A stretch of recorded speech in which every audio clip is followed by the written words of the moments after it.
Welcome to the interview question series in the field of artificial intelligence and machine learning. In this video, we will answer the question, what is the difference between underfitting and overfitting? Let's start. Underfitting and overfitting are two common problems in machine learning that represent opposite ends of the model complexity spectrum. Understanding these concepts is crucial for developing effective predictive models.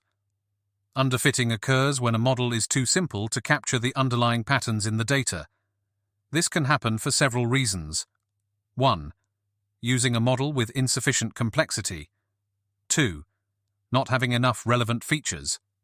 3. Training for too few epochs. 4. Having a learning rate that's too high. An underfitted model performs poorly on both the training data and new unseen data. On a graph, this would be represented by a straight line, attempting to fit through a clearly curved set of data points, missing the overall trend entirely. To address underfitting, you can try the following solutions.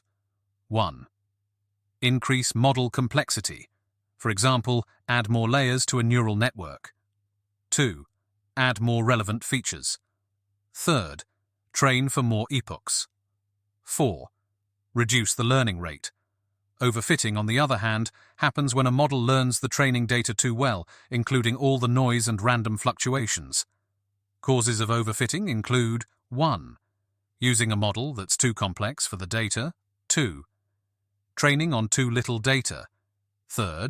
Training for too many epochs. 4. Having a learning rate that's too low. An overfitted model performs exceptionally well on the training data but fails to generalize to new, unseen data.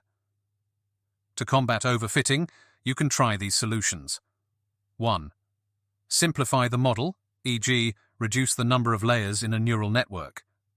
2. Use regularization techniques, e.g., L1 or L2 regularization. 3. Implement early stopping. 4. Use more training data. 5. Apply dropout for neural networks. 6. Use ensemble methods. Now, let's describe a graph that illustrates these concepts. Examine this graph, which displays a series of data points following a distinct curved pattern. The x-axis represents the input variable, while the y-axis represents the output variable. We will describe three curves illustrated on this graph. In the left side, underfitting curve. This is represented by a straight line cutting through the data points. It's clearly too simple and misses the overall curved trend of the data.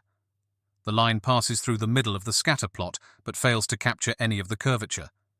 In the middle, correct fitting curve. This is a smooth curve that follows the general trend of the data points. It doesn't hit every point exactly, but it captures the overall pattern well. The curve bends to follow the data's natural curvature without going to extremes. In the right side, overfitting curve. This is a highly complex, squiggly line that nearly touches every single data point. It has many ups and downs, twists and turns, fitting not just the overall trend, but also the random noise in the data. Summary. The key to building effective machine learning models is finding the right balance. The sweet spot between underfitting and overfitting. This is represented by our correct fitting curve, which captures the important patterns in the data without being overly complex. By understanding these concepts and visualizing them, data scientists can better diagnose and address issues in their models, ultimately leading to more robust and reliable predictive systems. I hope I have answered the question clearly, precisely, and understandably. Thank you for watching, and I look forward to seeing you next time.